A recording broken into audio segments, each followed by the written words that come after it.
Hello, and welcome to Top Story Daily Edition. I'm JNS Editor-in-Chief, Jonathan Tobin. Thanks for joining me for a discussion on the most pressing issues in the Jewish world. Please like, subscribe, and give us good reviews when you listen to the show. Now let's get started.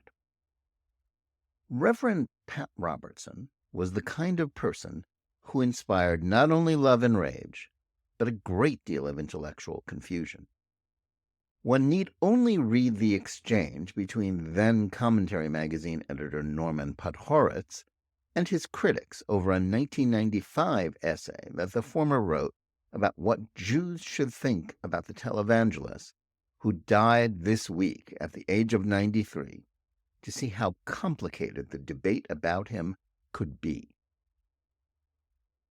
Robertson, the Yale-educated son of a U.S. senator, founded the vastly influential Christian Broadcasting Network in 1960 and hosted its anchor show, The 700 Club, for 55 years. CBN brought his brand of Protestantism from the revival tent into the homes of Americans. It heralded the emergence of the evangelical movement from the margins of popular culture to the mainstream, and did the same for a brand of Christian conservatism that revolutionized American politics. While his effort to parlay that platform into political power failed when his 1988 bid for the Republican presidential nomination fizzled, he still occupies an important place in the history of American religion and politics. Along the way, he also helped spearhead the transformation of the Republican Party from an attitude towards Israel of indifference mixed with disdain to one of enthusiastic and devoted support. But the majority of American Jews, who were political liberals, regarded his stance on issues like church-state separation, support for school prayer, as well as his opposition to abortion and sex education, with fear and loathing. Jewish Democrats, even those who were supporters of Israel, put that issue far down on their priority list. That antipathy was reinforced once Jewish audiences began to read about some of the harebrained conspiracy theories that Robertson spread in his sermons and books. As Podhoretz noted, Robertson blamed, quote, cosmopolitan liberal secular Jews, unquote, who want, quote, unrestricted freedom for smut and pornography and the murder of the unborn, unquote. And he attacked them for their participation in the, quote, ongoing effort to undermine the public strength of Christianity. Even worse, Robertson often threatened Jewish intellectuals and media activists with a, quote, Christian backlash of major proportions in retaliation for the role they played in the, quote, assault on Christianity, despite Christian support for Zionism. There's no way to characterize some of what Robertson said but as anti-Semitic. That was compounded by Robertson's 1991 book, The New World Order, in which he accused Jewish bankers like the Rothschild, Paul Warburg, and Jacob Schiff, who were referred to as Germans rather than as Jews, of taking part in the conspiracy of the Illuminati and Freemasons to take over the world. Robertson said he never intended any of this to be seen as anti-Semitic or as justifying hate against the Jews, writing, quote, I condemn and repudiate in the strongest terms those who would use such code words as cover for anti-Semitism, unquote. The sort of language used by Robertson was highly reminiscent of the lunatic theories spread by hate mongers like Nation of Islam leader Louis Farrakhan. The denial of anti-Semitism was also consistent with the insincere claims of Jew haters like Gore Vidal on the left and Pat Buchanan and Joseph Sobran on the right. They weren't anti-Semites either. Yet Podhoretz believed that Robertson deserved to be judged differently than those other figures. As the famed writer put it, quote, in my view, Robertson's support for Israel trumps the anti-Semitic pedigree of his ideas about the secret history of the dream of a new world order, unquote. No less a figure than former Anti-Defamation League National Director Abe Foxman wrote in response to Podhoretz that, quote, we do not believe Robertson to be anti-Semitic and did not argue that he is, unquote. He went on to say that, quote, One can air concerns about troubling statements and views without accusing their source of being an anti-Semite. With regard to Pat Robertson, that is precisely what the ADL's Religious Right report did. No more, no less, unquote.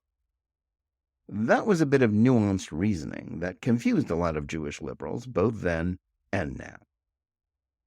But while Robertson deserved to be criticized for what he said about Jews, as well as for spreading conspiracy theories, this still has to be balanced by behavior that set him apart from crude haters like Farrakhan or more sophisticated anti-Semites like Vidal and Buchanan.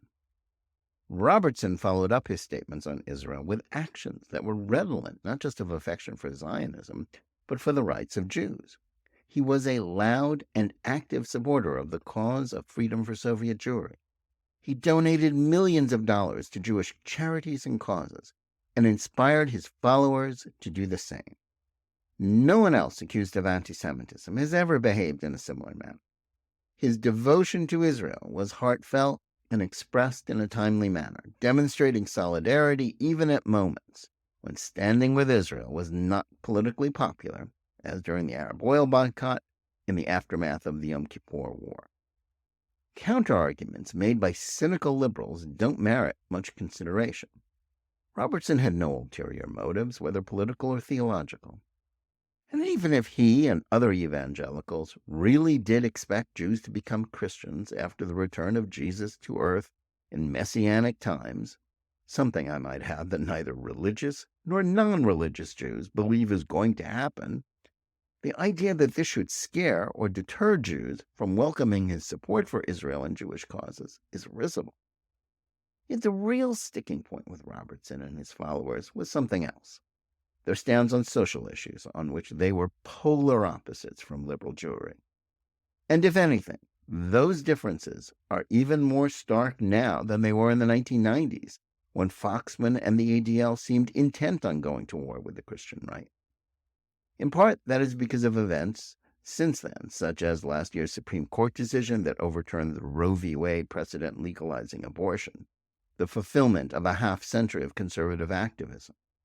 But while liberals still fear the power of conservative Christians, the truth is that the left's capture of popular culture, and much else, has created a culture war in which it is the right and people of faith who are the ones on the defensive. The dominance of the left in education, its embrace of sexual and transgender ideology and indoctrination, and efforts to treat those who don't accept these ideas as outside the law and bigots, has changed the political landscape. The willingness to treat the right to worship as less important than the right to take part in Black Lives Matter protests during the height of the coronavirus pandemic was a turning point for many. That and the rest of the leftist dogma of critical race theory and its woke catechism of diversity, equity, and inclusion, DEI, that is a recipe for a permanent race war, has launched a culture war in which the right is only belatedly fighting back. In this context, Robertson's opposition to the liberal campaign to sweep the public square clean of religion must be seen as not so much an attack on Jews, but as an effort to defend the rights of all people of faith. Robertson's troubling statements about Jews should never be rationalized, any more than we should tolerate instances when those who have done great things for Israel, like, for example, former President Donald Trump, who then embrace anti-Semites. But at a time when left-wing anti-Semitism is on the rise, Robertson's peculiar blend of odd theories about Jews and ardent love for Israel needs to be understood as not presenting any sort of a threat to Jewish life. As anti-Israel and anti-Zionist invective and activism in the form of the BDS movement and incitement, such as last month's graduation speech at CUNY Law School, increases, the Christian conservative movement that Pat Robertson helped found is the Jews' most dependable ally, not its enemy. It ill behooves those on the left who look to a Biden administration that has embraced a toxic DEI agenda that grants a permission slip for anti-Semitism to defend Jews, and at the same time regard friends like Robertson's followers with suspicion and disdain. Those who might bash Israeli Prime Minister Benjamin Netanyahu or AIPAC for mourning his passing because of the awful stuff Robertson said are missing the point. Robertson was a flawed and problematic friend, yet his activism for Israel and that of others he helped inspire on the Christian right altered the political correlation of forces in this country in a way that did more good for the Jews than that of virtually any other person. In a world in which the Jews still have many powerful enemies, that ought to be enough for us to characterize the television preacher as someone who deserves to be remembered with far more gratitude than criticism. Thanks for listening. Please remember to tune in every day for Top Story Daily Edition and every week for the full hour-long JNS TV program. Whether you're listening to us on Apple, Google Play, Spotify, or any of the other podcast platforms, or on the JNS YouTube channel, please like and or subscribe to Top Story, click on the bell for notifications, and give us good reviews. Please write to us at editor@jns.org. Let us know where you listen or watch the show and what you think about it. And remember, keep reading and thinking for yourself.